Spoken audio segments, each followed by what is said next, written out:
Ça y est, on ouvre un nouveau Chumash. Chumash Shmot.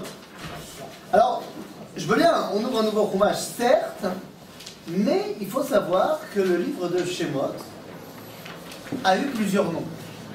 Alors, Shemot, en français on dira l'Exode. Ah oui, l'Exode.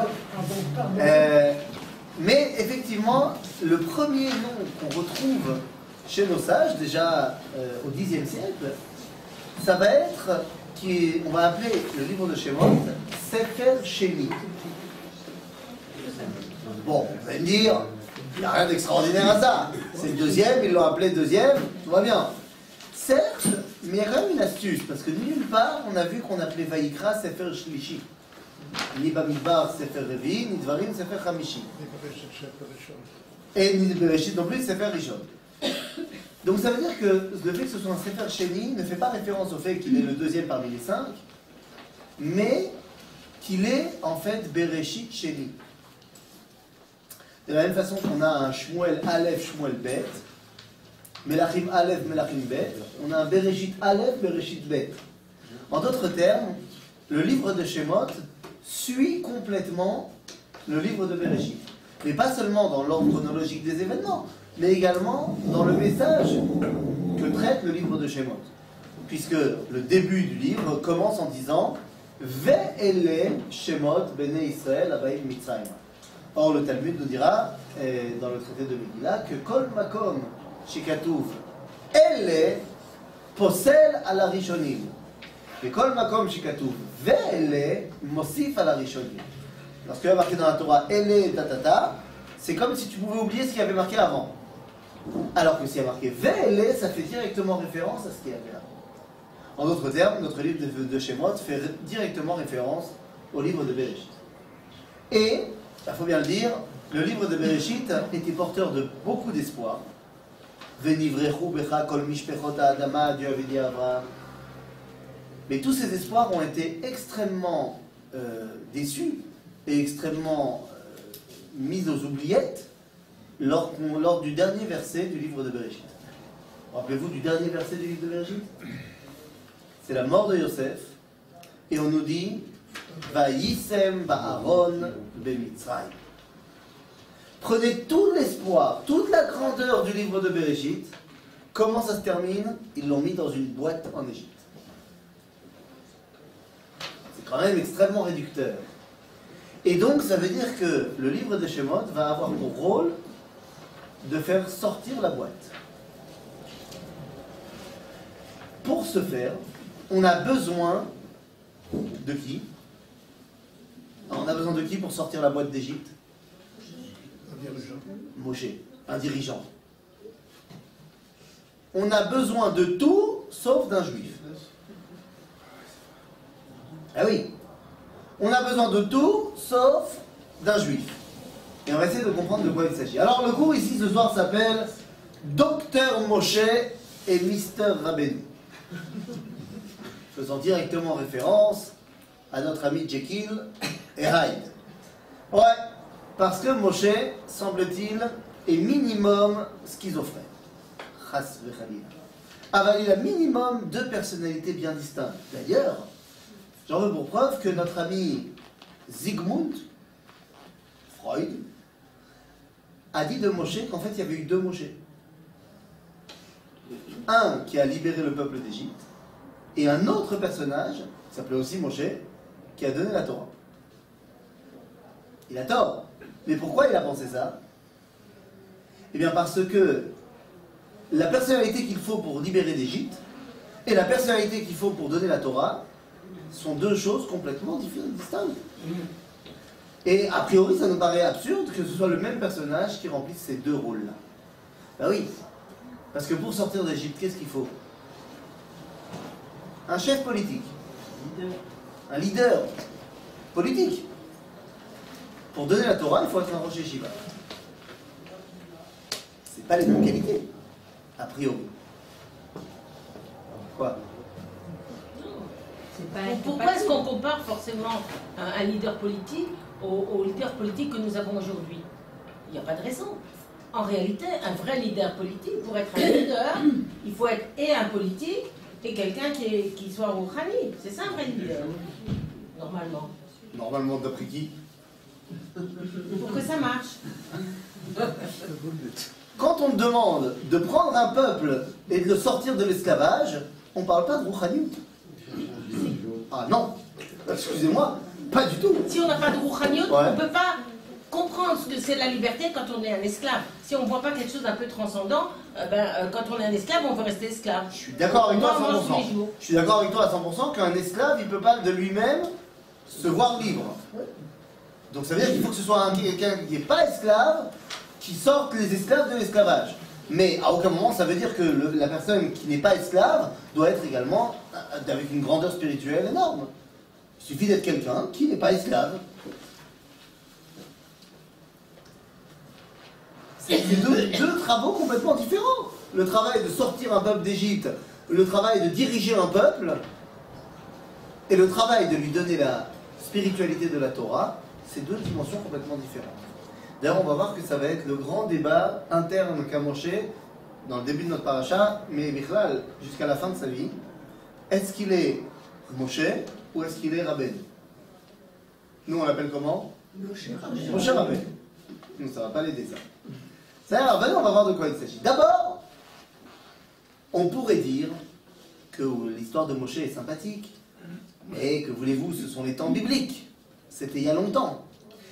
J'en veux pour preuve, on a ici des juifs qui en 21e siècle me disent ben, pourquoi veux-tu que le leader politique actuel ressemble au leader politique d'avant? Derrière cette phrase, Oui, j'ai dit le contraire. Elle a dit le contraire. c'est pareil. Non. Pourquoi veux-tu que les leaders politiques d'avant soient comme les leaders politiques de maintenant? C'est exactement pareil que de dire pourquoi tu veux qu'ils soient ceux de maintenant comme ceux d'avant. Pourquoi on va les rabaisser? Ah, ça c'est déjà un pérouche Rashi. Faut faire il y a le pshat et il y a les pérouchim. Le pshat, quand tu me dis pourquoi tu veux que le dirigeant d'aujourd'hui soit comme le dirigeant d'avant, c'est ce que tu as dit. Ou non, tu as dit pourquoi tu veux que le dirigeant d'avant soit comme celui d'aujourd'hui. Ça veut dire que tu dis qu'il y a une différence entre ceux d'avant et d'aujourd'hui. Si moi je dis pourquoi tu veux que les dirigeants d'aujourd'hui soient comme ceux d'avant, ça veut dire la même chose, qu'il y a une différence entre ceux d'aujourd'hui et d'avant. Je n'y ai pas mis de jugement de valeur. Je n'ai pas dit que eux étaient meilleurs ou que eux étaient meilleurs. Mais dans tous les deux cas, quelle que soit ma formulation ou ta formulation, ça revient quelque part à dire que le livre de Shemot, je peux le mettre, on va pas dire à la poubelle, de côté.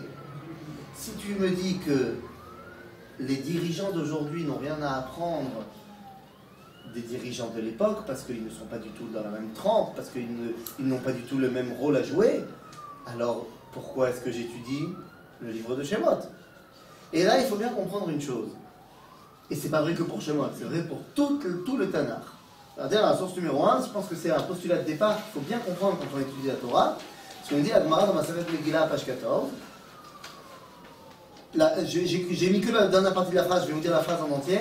La phrase en entier, c'est Nevoa shelo utzrecha ledorot lo nirteva, ela nevoa shelo utzrecha ledorot nirteva. Nevoa shelo utzrecha le ela, il fait référence au jeu. Nevoa shelo utzrecha ledorot nirteva, ושלא צריכה לדורות, לא נכתבה. Il faut bien comprendre une chose. Vous savez combien on a eu de prophètes dans toute l'histoire de la prophétie, dans les 1000 ans à peu près de prophétie qu'on a eu? Combien de prophètes il y a eu dans le peuple juif? Allez, balancez un chiffre. Combien tu dis? 5000. 5000. Il a dit plus. Allez, qui dit mieux? Non? Personne? Lance un truc, il peut rien arriver. 600 000. 600 000. Qui dit mieux? Ouais, ils sont avant. 600 000 Nevi'im. Il dit qu'on a eu 600 000 prophètes. Ça vous paraît beaucoup, hein? Oui, c'est pour ça que le Talmud dit qu'on a eu Kiflaim Keyotse Mitzrayim Nevi'im. Ça ne veut pas dire 600 000, ça veut dire 1 200 000. En tout, dans toute l'histoire de la prophétie, il y a eu 1 200 000 prophètes. On les connaît pas tous. On les connaît pas tous. Tous n'ont pas eu un livre. Mais il y a eu plein de prophètes. Par exemple, on a retrouvé à Lachish, Shvelat Yehuda, dans les fouilles archéologiques de Lachish, on a retrouvé la Metsuda, les vestiges de la Metsuda qui a été attaquée par Sancheriv, par les armées assyriennes à l'époque du premier temple, sous le roi Chizkiyahu. Et on a trouvé plein de morceaux d'argile qui sont ce qu'on appelle Khalsé Lachish. On a trouvé plein de textes. Parmi ces textes, on a un rapport du chef de la Metsuda à Chizkiyahu Melech Yehuda. Dans le rapport, il dit que voilà, on n'a plus beaucoup à manger, les troupes des ennemis avancent, machin. Et dans le rapport, c'est et le prophète, il a dit comme ça, comme ça. Ça fait partie du rapport quotidien. Qu'est-ce qu'il dit le prophète? Alors, on ne connaît pas ce prophète. Mais à l'époque des de la prophétie, il y avait des prophètes à tous les coins de rue. Il y avait un prophète de quartier, il y avait un prophète de l'école, il y avait un... Et il y avait les prophètes qui ont eu des livres. Pourquoi? Eh bien parce que ce qu'ils ont dit, eux, devait servir les générations. Le prophète de l'école, ça servait l'époque où il était.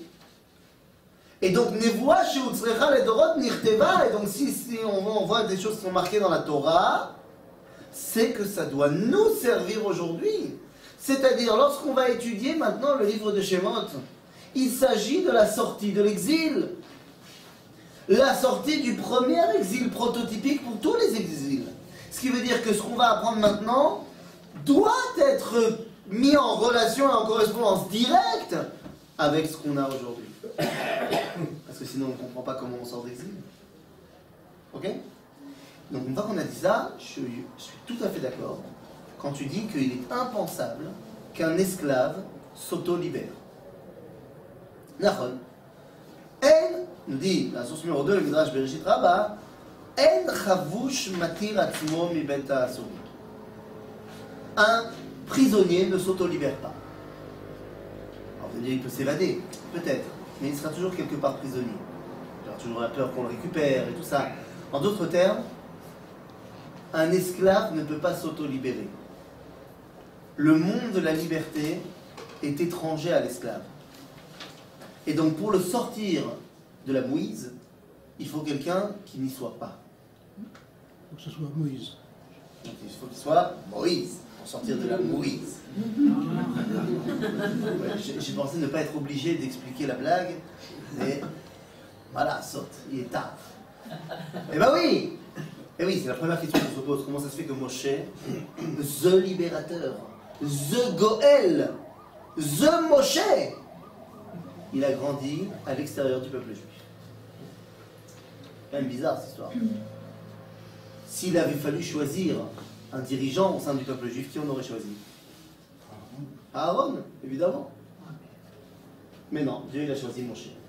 Il va falloir qu'on rentre dans le vif du sujet. Non seulement c'est un peu dur à entendre, bien qu'au niveau cinématographique ça donne lieu à des films incroyables. C'est Sylvain 2000, bien sûr, les 10 commandements. On n'a jamais compris comment Moshe arrivait à être toujours maquillé même quand il était dans la boue. Ça, c'est un concept. Mais comment ça se fait? Moi j'ai une autre question. Comment ça se fait que Moshe Rabbeinu ne s'est pas marié avec une petite juive? Quoi? Dans tout le peuple juif, il n'a pas trouvé une petite sarcelloise, une petite fille du 19e? Non, rien. Il a été obligé d'aller chercher une fille à Midian? Lama. Parce qu'à l'époque, il n'était pas dans le peuple. Oui, mais moi, je pose pas la question par rapport aux événements. Je pose de manière générale. Ça vous dérange pas un peu que Moshe ne se soit pas marié avec une juive? Ils vont lui faire le reproche après. Ils vont lui faire le reproche après. Donc la preuve, c'est qu'il y a de quoi reprocher. Alors pourquoi il n'a pas fait ça? Quoi? Finalement, quand il a décidé de rejoindre les Bnei Israël, il ne pouvait pas prendre une femme là-bas? Il y avait forcément une fille bien là-bas. Myriam, elle n'avait pas des copines? Elle voulait pas de lui. Elle voulait pas de lui. J'aimerais bien voir ça. D'abord, il était beau gosse. Il ne voulait pas une esclave. Ah, tu dis, il ne voulait pas une esclave. Ouais, mais le Shevet Lévi, il n'était pas vraiment esclave. Peut-être qu'une cousine, ça aurait pu le faire. Un esclave quand même. C'est quand même une esclave. Il était En mamzer. Égypte, chez le pharaon, Et il mamzer. était esclave. Sa mère, je Ouais, a épousé. ouais. Son oncle.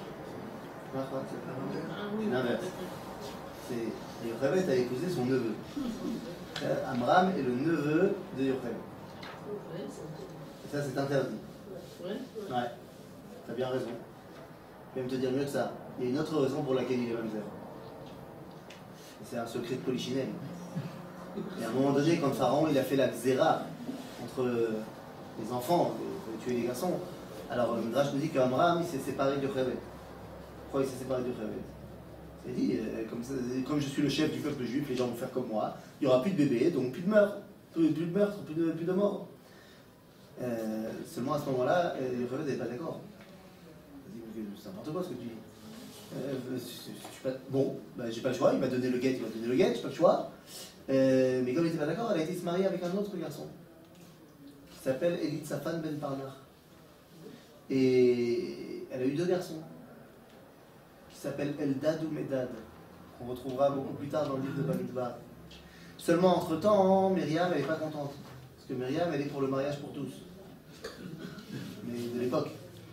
Et donc elle dit à son père, mais t'es pire que Pharaon. Pharaon il a condamné que les garçons, toi tu condamnes aussi les filles. Allez, retourne chez maman. Et donc il dit bon d'accord. Et il envoie un WhatsApp à Yocheved, écoute, j'ai peut-être fait une erreur, machin. T'acceptes de revenir? Elle dit oui. Elle divorce de Elitzaphan Ben Parnar et elle se remarie avec Amram. On n'a pas le droit de faire ça. On n'a pas le droit. Hein? Donc il est doublement mamzer, hein, mon cher. Non mais de toute façon, mariage interdit et mamzer, c'est pas la même chose. Non, mais à partir de mamzer, parce que c'est son nom, enfin, c'est sa tante. Ah non, c'est pas mamzer. Ah bon, c'est quoi alors? Mamzer, c'est quand adultère.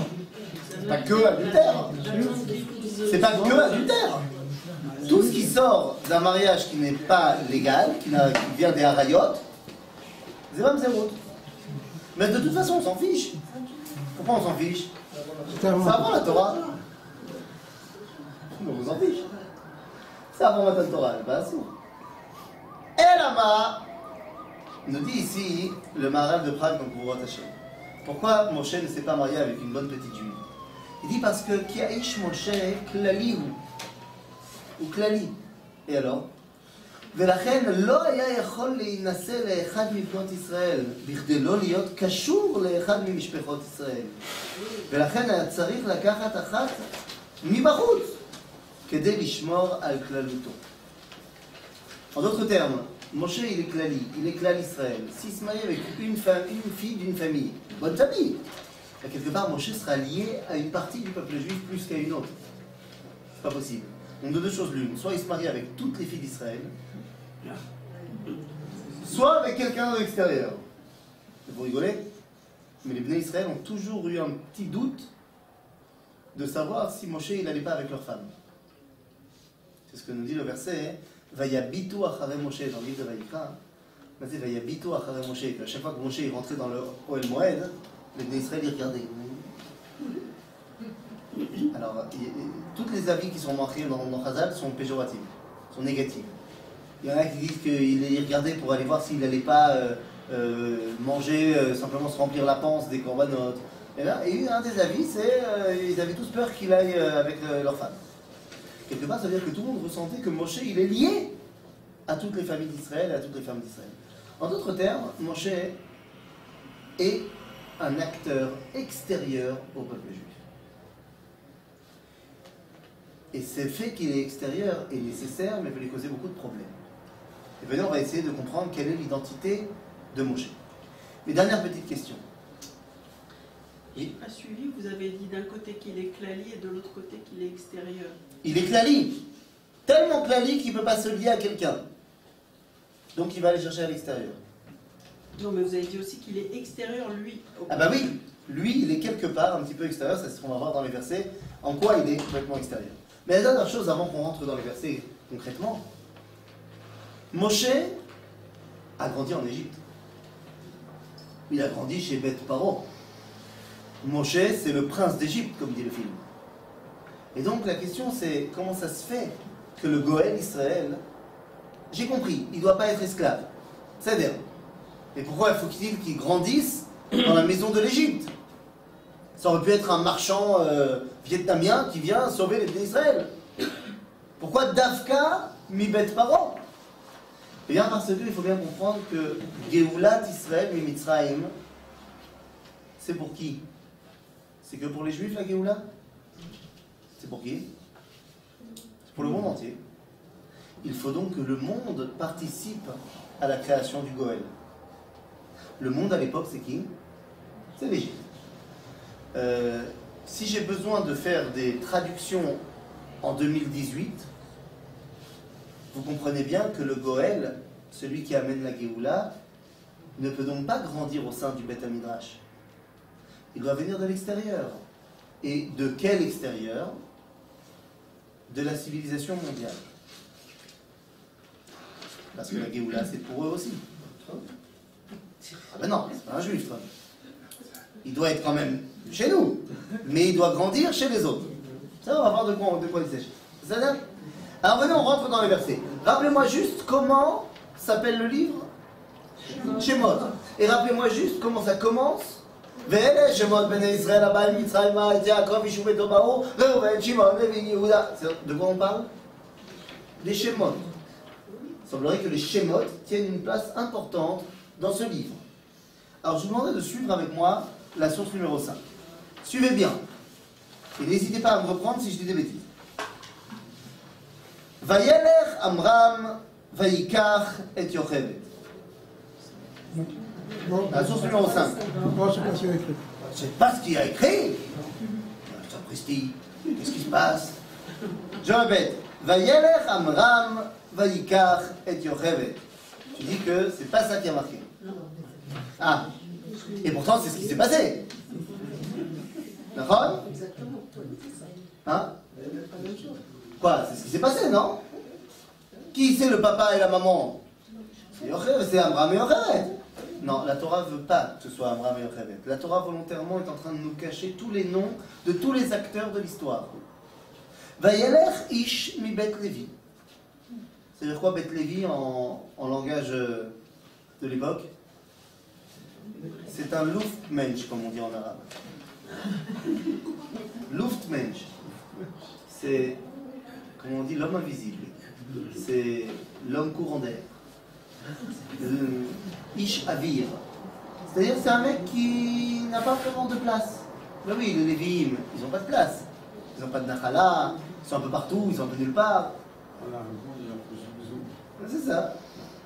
Bekitso, Vayelech Ish mi Bet Levi, on ne sait pas d'où il vient. Vayikach et Bat Levi, elle non plus, elle n'a pas vraiment de place. Vatar Aisha, Vatel et Ben, il a fait mode. Vatere Oto qui tofu, Tikra et Shemot Tuvia. Quoi? Quoi, c'est pas marqué non plus? Non. Ben, c'est bizarre. Dans tout le livre de Bereshit, quand on me parle de la naissance de quelqu'un et qu'on me raconte les péripéties de la mère pendant l'accouchement, c'est pour me justifier le nom du personnage. D'accord? Vayar Hashem kisnu alea, vatikra et shemo Reuven, ki raa Hashem beoni, vatikra et shemo Shimon, ki shama Hashem. כן? הפעם ילווה אישי אליי, ויקרא את שמו לוי. הפעם מודה את השם, תקרא את שמו יהודה. אלא הם נודי, ותראה קרא אותו כי טוב הוא. Bon bah alors c'est parti. ותקרא את שמו טוביה.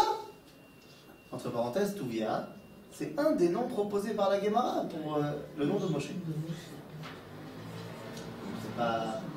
Parce que là on me dit, Vatitzpeneu shlosha yerachim. Ils l'ont caché pendant 3 mois. Alors, le Midrash il s'éclate. Le Midrash il dit qu'il est né à 6 mois et que les chefs, les soldats égyptiens ne sont pas encore venus chercher dans la maison parce qu'ils savaient qu'elle était enceinte que de 6 mois, donc c'est pas à 6 mois qu'on accouche. Et donc pendant 3 mois, elle a pu le garder à la maison sans problème. Et après, elle pouvait plus parce que c'était les 9 mois et donc les soldats venaient chercher. Bon, c'est-à-dire. Mais attendez 2 secondes. Pendant ces 3 mois où il était à la maison, comment il l'appelait tous les jours? Bébé? Pag? C'est ça son nom? Quoi, ils lui ont pas donné de nom? Quoi, j'ai pas compris, ils lui ont pas fait la brise mille? Et le Chazan, il a pas dit Vaikare Shemo Israël? Non, il a pas dit ça? Pourquoi non?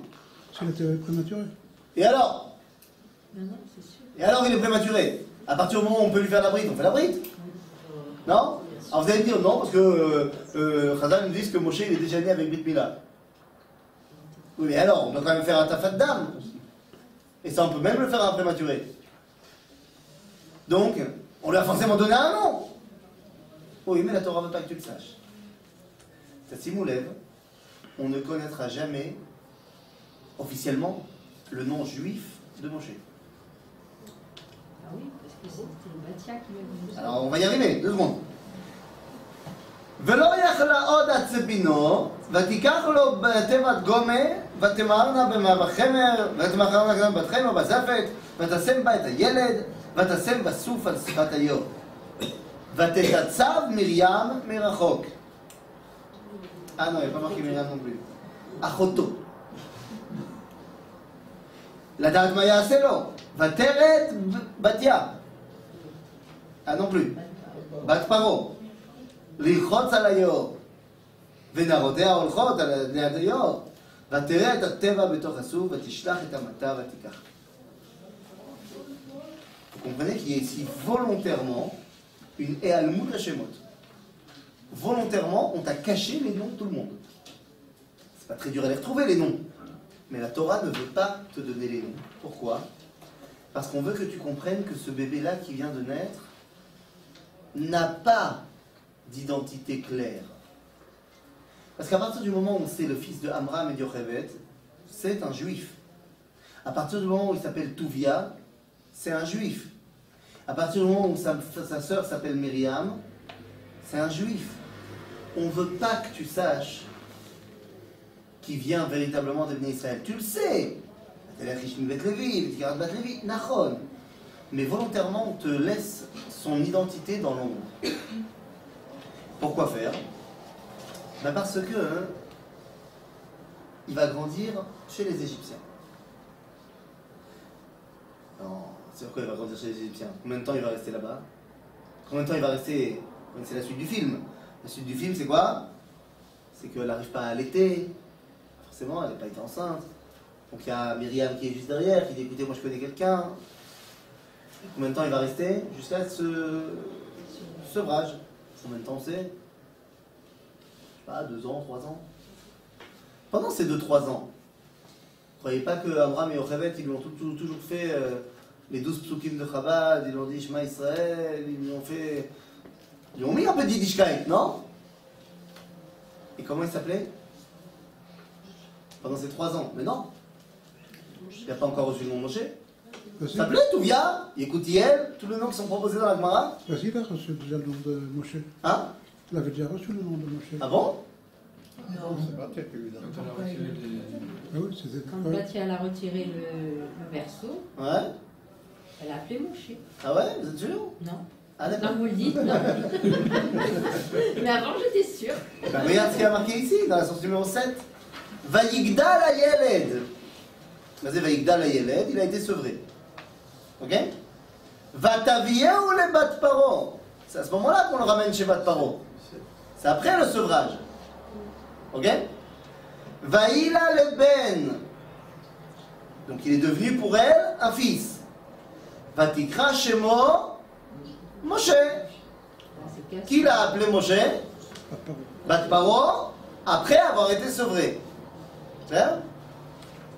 Pourquoi elle l'a appelé Moshe? C'est quoi? Hein? Kiminamaï Meshitiou. Bien sûr. Allez, vas-y, dis-moi tout seul quel est le problème dans ce que tu dis. Mais il y a, c'est pas, on n'aurait pas dû l'appeler Moshe. Machouille. Machouille. Vous êtes en train de me faire un victoire en grammaire hébraïque alors que Batia elle parle égyptien? Allô, Bokatov? C'est Batia qui lui a appelé Moshe. C'est quand même Machouille. Mais non, c'est pas Machouille. C'est pas de l'hébreu. Mais non, c'est pas de l'hébreu. Pourquoi tu veux que Batia elle parle hébreu? Batia elle est bat paro. Alors où elle a trouvé le mot Moshe? Mais c'est de l'égyptien, Moshe. Ah bon? Mais oui. Vous savez ce que ça veut dire d'ailleurs, Moshe en égyptien? Ça veut dire fils. Fils. Elle l'a appelé mon fils. Elle était tunisienne, sans doute. Mais c'est cela. Moshe, ça veut dire fils en égyptien. Ouais, mais il y a écrit Kimina. Ah, il y a marqué Kiminamaim Meshitim. D'abord, on va se mettre d'accord. Batia, elle ne parle pas hébreu. Ou alors, si elle parle hébreu, elle a un très gros accent et des grands problèmes de grammaire. Il est possible que les juifs, eux, ils parlent hébreu entre eux. Peut-être. Mais Batia, ils battent paro. Elle n'a pas pris hébreu première langue au bac. Donc, quand elle l'appelle Moshe, il est évident que c'est un nom égyptien. C'est vrai qu'il y a marqué Kiminamaim Meshitim, mais qu'est-ce qu'il y a marqué juste avant? Vatomer, nous dit Rabbeinu Yitzhak Abravanel. Si c'est Bat Paro qui continue à parler, il n'y a pas besoin de dire Vatomer. Parce que le verset devrait être comme ça. Vataveu le Bat Paro, Vaïla le Ben, Vatikra et Shmo Moshe, Kiminamaim Meshitiu. Mais s'il y a marqué Ot Pam Vatomer, alors que grammaticalement il n'y a pas besoin, nous dit Rabbeinu Yitzhak Abravanel, c'est la preuve qu'il y a une troisième personne dans le jeu. C'est quelqu'un d'autre qui a dit Vatomer. Et nous dit Rabbeinu Yitzhak Abravanel, c'est Yochevet. Ah, Yochevet, elle est présente à ce moment-là, elle vient lui ramener le petit. Et quand Bithia a eu le petit dans les bras, elle dit qu'est-ce qu'il est beau mon fils, mon Moshe, Moshe à moi. Il s'appellera Moshe. Yochevet à côté, elle parle hébreu. Elle va donner une explication hébraïque au nom égyptien de Moshe. Et elle va dire Kiminamaim Meshitiu. Ça veut dire quoi Meshitiu? Ça veut dire quoi Meshitiu? Ils l'ont sorti. Je l'ai sorti Ils l'ont. ou tu l'as sorti? Il a été sorti. Il a été sorti. Meshitiu, tu l'as sorti. C'est-à-dire que Yochevet, elle parle à Batia et elle donne un commentaire hébraïque au nom égyptien de Moshe. C'est comme tu as des gens aujourd'hui en Israël qui appellent leur fils Tom et ils disent que c'est Milachon Tmimut. Bien fait. À la base, c'est quand même Thomas. Tu peux donner un pérouche hébraïque. Moi, j'ai fait pareil. Quand ma deuxième fille est née, alors quand ma première fille est née, je m'en suis sorti. Je me suis sorti parce que c'était l'année, c'était juste à la fin de l'année de Evel, de la grand-mère de ma femme. Donc, on a dit que le deuxième nom de ma fille, ça allait être le nom de la grand-mère de ma femme. Donc, ma mère, elle a compris. Elle a accepté. Mais quand j'ai eu après une deuxième fille, il n'y avait plus le choix. Baruch Hashem, j'ai encore une grand-mère en vie. Et chez les Ashkenazim, on ne donne pas le nom de quelqu'un de vivant. Donc, il fallait que je donne le nom de ma grand-mère maternelle, de la mère de ma mère. Je le savais, j'avais pas le choix, c'était comme ça. Juste un problème, c'est que ma grand-mère s'appelait Sabine. Je voulais pas lui donner un nom français. Elle avait un nom en hébreu, enfin en yiddish, c'était Sprinze. Et je me sentais pas d'appeler ma fille Sprinze. Sprinze, ça veut dire Tikva. Tikva. Mais je me suis dit, Tikva, non, je ne le sentais pas. Je le sentais pas. Alors qu'est-ce que j'ai fait finalement? J'ai hébréisé le nom français de ma grand-mère. Et de Sabine, j'ai appelé ma fille Bina. Sabine, Bina. Oui, j'ai donné un pérouche hébraïque au nom français Sabine. Donc j'ai fait comme Batia et comme Yochevet. Sauf que quoi? Sauf que ça montre que dès sa naissance, notre Moshe national a une double identité. Il est et Moshe et Rabbeinu. En français, il est et égyptien et juif. Et ça va être un problème. Kiminamaim Meshitiu. Vaï bayamim ahem vaïgdal Moshe. Ensuite, donc, on continue le verset, vaïgdal otpam Moshe. Alors Rashi dira là-bas que le premier vaïgdal à Yeled, c'était il a grandi physiquement, il a grandi. Vaïgdal Moshe, c'est quand il a grandi en importance. Et Chazal disent qu'à ce moment-là, Pharaon l'a nommé Rosh Mimshala. Et là, je tiens à dire que on a un grand problème, vous et moi. Oui, messieurs, dames. Notre problème, c'est qu'on connaît mieux le film que le texte. Ouais. C'est comme ça. Tu parles de dessin animé? la version que tu préfères. Dans tous les cas, ça amène le même problème. Les amis, dans la Torah, à aucun moment, mais vraiment à aucun moment, il y a raison de penser que Moshe est en concurrence avec un autre prince d'Égypte pour être le successeur de Pharaon. Dans le film, il y a Ramsès, et ils grandissent ensemble. Et Ramsès doit être le successeur, et Moshe le petit frère, machin. À nulle part dans la Torah, il y a des raisons de penser que Moshe a un frère. C'est marqué nulle part. Il y aura un Ramsès quand Moshe va revenir, mais rien ne nous laisse supposer qu'ils ont grandi ensemble. Pourquoi je vous dis ça? Parce que lorsqu'on me dit Vayigdal Moshe Minaou al Kol Beito, que dit Razal que Minaou al Kol Mitzraim, il en a fait Rosh Memshala, c'est pour qu'il apprenne le boulot, pour que quand lui il passe de l'autre côté du Nil, ce soit Moshe, le nouveau pharaon. Il faut bien être conscient que quand on dit le prince d'Égypte, c'est le prince d'Égypte. Il est censé devenir le futur roi d'Égypte. Ok? Une fois qu'on sait ça, Vayigdal Moshe Vayetse El Echav. Misé Echav. Les Juifs, hein? Tu dis que tu n'as pas honte de contredire Rabbeinu Abraham Ben Ezra. Rabbeinu Abraham Ben Ezra, il dit que c'est les Égyptiens. Alors c'est qui Echav? Les Égyptiens. T'as pas honte de contredire le Ramban qui dit que Echav c'est les Juifs? C'est qui Echav? Ben t'as Louis. Le fils Aramban c'est les Juifs. Le fils Ben Ezra c'est les Égyptiens. Vayar besivlotam. Ah ben c'est bon alors c'est sûr que c'est les Juifs. Non. Ben Abraham Ben Ezra il dit que Sevel Batanar ça veut pas dire des souffrances, ça veut dire des travaux. En tant que Rosh Memshala, Moshe a été vérifier l'avancée des travaux. Et les esclaves étaient juifs, mais les contremaîtres, les architectes, les patrons de chantier, ils étaient quoi? Égyptiens. Donc il a été voir ses frères égyptiens pour voir l'avancée des travaux. Vayar Ish, c'est-à-dire que notre Moshe, en fait, il a fait quoi? Il est parti sortir pour voir qui avait raison, Ramban ou Ibn Ezra. Le maître, c'est qui, mes frères? Mais vous comprenez que le Moshe, il est tiraillé. Parce qu'évidemment qu'il sait qu'il est le fils biologique d'Abraham et Yocheved. D'un autre côté, il se sait être le futur pharaon d'Égypte. Toute sa vie, toute sa jeunesse, il a déjà 40 balais. Il va devoir choisir. Je suis égyptien ou je suis hébreu? Vayar Ish Mitzri. Maké et Dreyfus. Ish Ivri. Excusez-moi. Je sais pas si c'est Vayar Ish Mitzri. Mais c'est Ish Batanach. C'est Milachon Chashivut. C'est-à-dire que ce Ish Mitzri représente l'Égypte. Maké Ish Ivri. Il a vu l'Égypte frapper le plus faible, frapper d'antisémitisme l'hébreu, et donc là il a pris une décision. Me'echav. Moshe se range du côté du faible.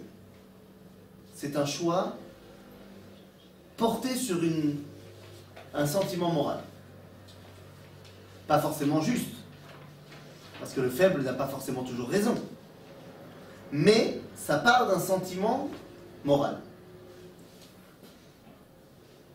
Et donc à partir de ce moment-là, il est quoi? Il est choisi. Il est hébreu. Ça y est. Vaïven kovachon, vayar ki en ish. Vayach et המצרי ויסתימנו בחול. וזה ביום השני, והנה שני אנשים עברים ניצים, ויאמר לרשע, למה תכה רעך?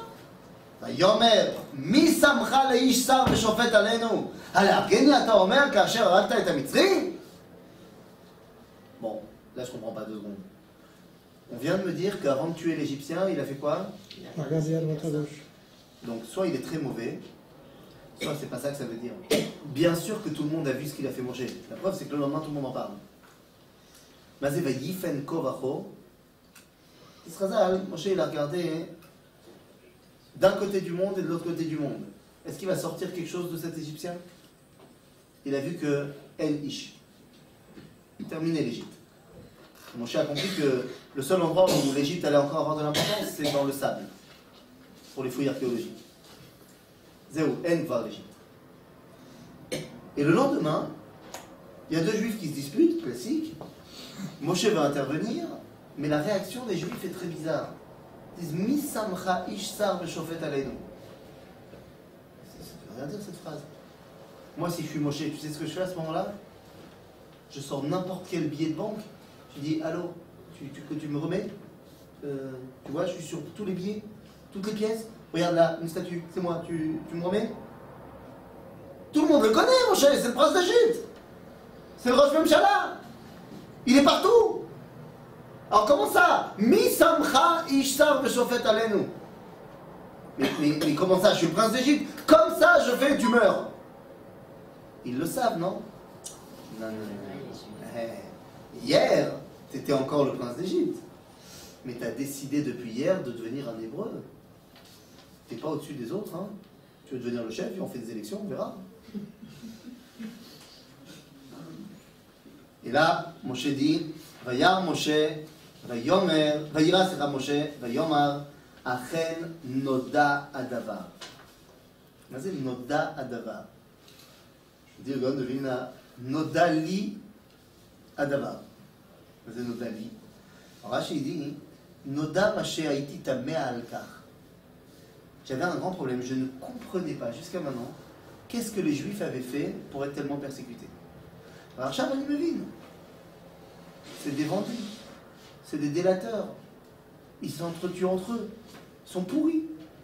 Donc il vaut mieux qu'ils soient persécutés. Ah, Bémet, il a raison, Moshe? Non, il n'a pas raison, c'est ce que va lui expliquer le Rav Kook. Enfin, Dieu. Et après le Rav Kook. Dieu va dire à Moshe, t'as pas compris.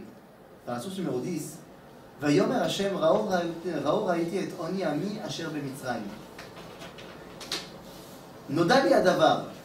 Effectivement, lui il pense qu'il mérite d'être. Dans la Haggadah de Pessah, on dit Vayareu Amitzrim Vayanunu. Le Rav Kook il dit dans la Triya, Mazé Vayareu Otanu Asu Otanu Raïm. Non, Moshe, tu te trompes, ils ne sont pas mauvais. C'est l'esclavage qui les a rendus comme ça. Sors-les d'Égypte, tu verras qu'à Goliath Psader. Il les a sortis d'Égypte. Oh, il va avouer, qu'est-ce qu'il a vu, comment c'était Psader. Et là, pour Moshe, c'est la déconfiture.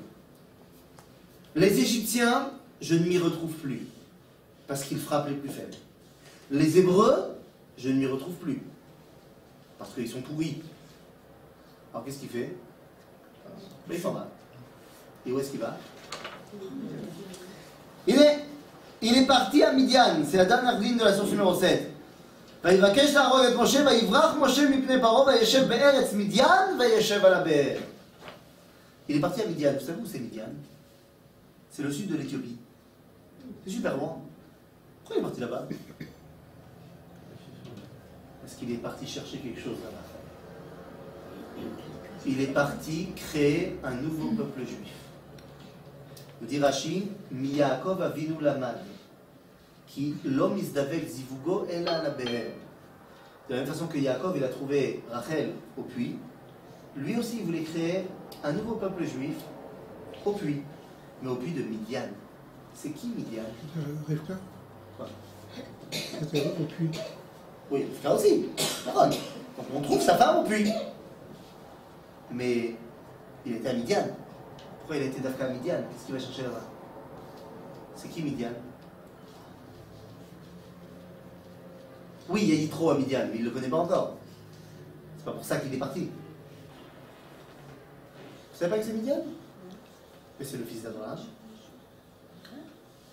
Midian, c'est le fils d'Abraham. Combien d'enfants il a eu Abraham?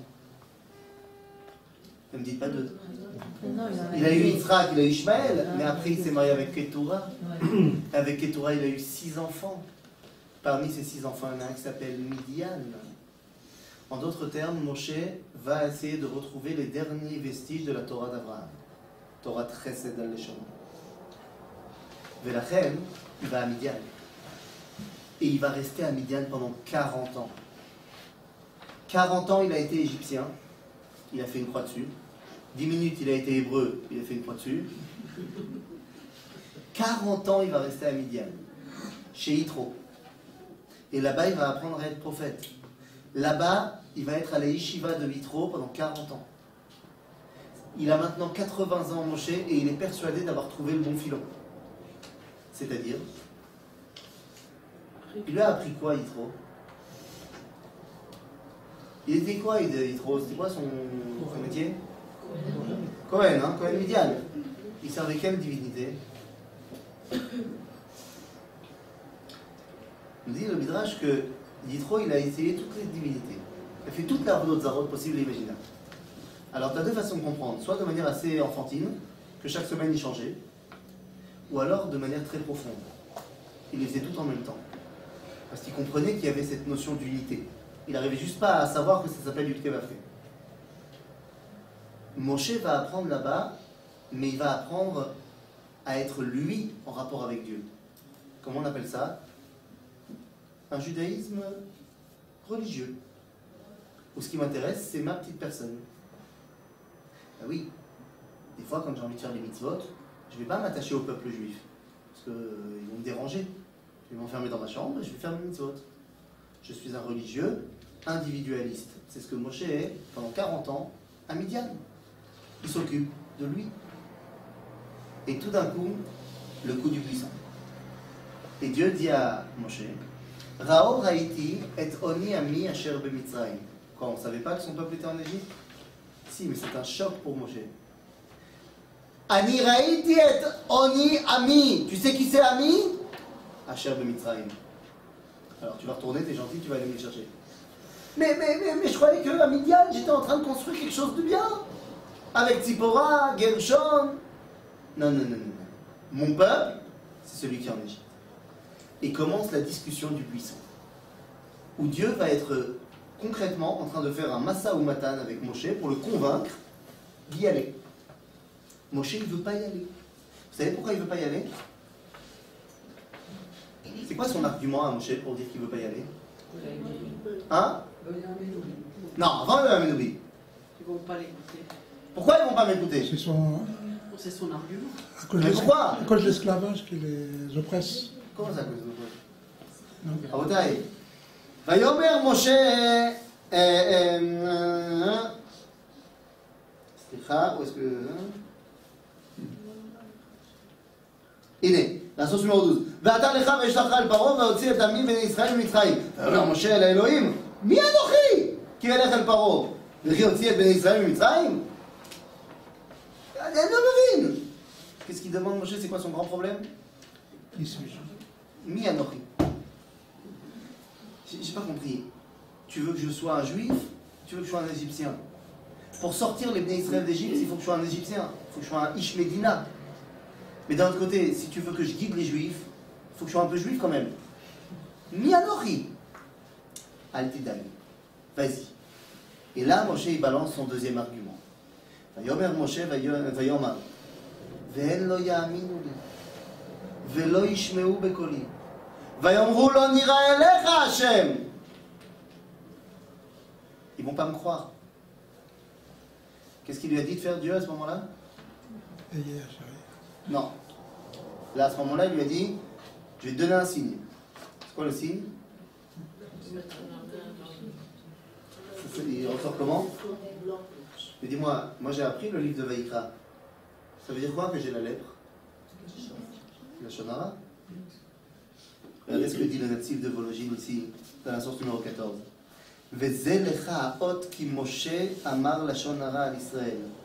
כי אי אתה רשאי להגיד שהגאולה צריכה לבוא כך או כך. Qu'est-ce qu'il a dit משה? Il a dit והם לא יאמינו לי ולא ישמעו בקולי ויאמרו לו נראה אליך השם. En français, ils vont jamais croire que tu as choisi comme Goël un mec comme moi. Un mec qui n'a pas été au Beth Midrash, qui n'est pas religieux, un mec qui ne parle pas bien yiddish, un mec qui a grandi. T'imagines? Quoi? Tu es en train de me dire que la personne que tu as choisie comme Goël Israël, c'est quelqu'un qui n'a jamais mis les pieds vraiment au Beth Midrash, quelqu'un qui est complètement assimilé dans la culture austro-hongroise, quelqu'un qui est journaliste, c'est quelqu'un comme ça que tu vas envoyer pour la Géoula, והם לא יאמינו לי. והם יגידו לו, נראה עליך השם. dit le natif de Vologine, זה עבירה של משה. כי זה לשון הרע על ישראל. להגיד שהם חושבים, כי אתה רשאי להגיד שהגאולה צריכה לבוא כך או כך, מפני שלא מחשבותיי מחשבותיכם. C'est pas à toi de dire à quoi doit ressembler le Mashiach. C'est Dieu qui décide à quoi doit ressembler le Mashiach. C'est mieux que toi. Ah oui. Toi, tu as prévu que le Mashiach, ça soit un mec avec des péotes comme ça, une barbe comme ça. C'est d'accord, c'est ce que tu avais prévu. Hein? Il avait une barbe comme ça, ouais. C'est Dieu qui choisit. ולכן אומר הנציב, מפני שלא מחשבותיי מחשבותיכם, וכשהיא באה, מה? מי בא? הגאולה, צריכים אנו לדעת לראות אותה, כמו מי? אחינו שעולים ומשיבים את ארץ ישראל, שהם משמשים לנו לאות. Quand le natif de Vologine il dit ça, c'est qui les gens qui משיבים את ארץ ישראל? זה החלוצים שזרקו את התורה. Il dit, הם האות של הגאולה. Que ça te plaise ou pas. Seulement Moshe il dit non. Il dit non, je veux pas. ויאמר, בי אדוני, שלח נא ביד תשלח. Alors là, 3 jours. Chazal nous dit que la discussion en buisson, ça a duré 3 jours. Et Dieu, franchement, la classe le calme. Toutes les 5 minutes, Moshe dit non, t'as envie, bien. Et Dieu lui dit mais écoute, tout va bien. Sauf que là, Moshe il a passé la ligne rouge. Il a donné l'argument qu'il ne fallait pas donner. Il a dit shlachna be'ad tishlach. Je ne sais pas encore ce que ça veut dire, mais regardez ce qu'il a marqué juste après. Vayicharaf Hashem be Moshe. Ça y est, Dieu il a dit alors là, non. Qu'est-ce que c'est shlachna be'ad tishlach, Omer Rashi? Shlach mi she'ata ragil lishloach.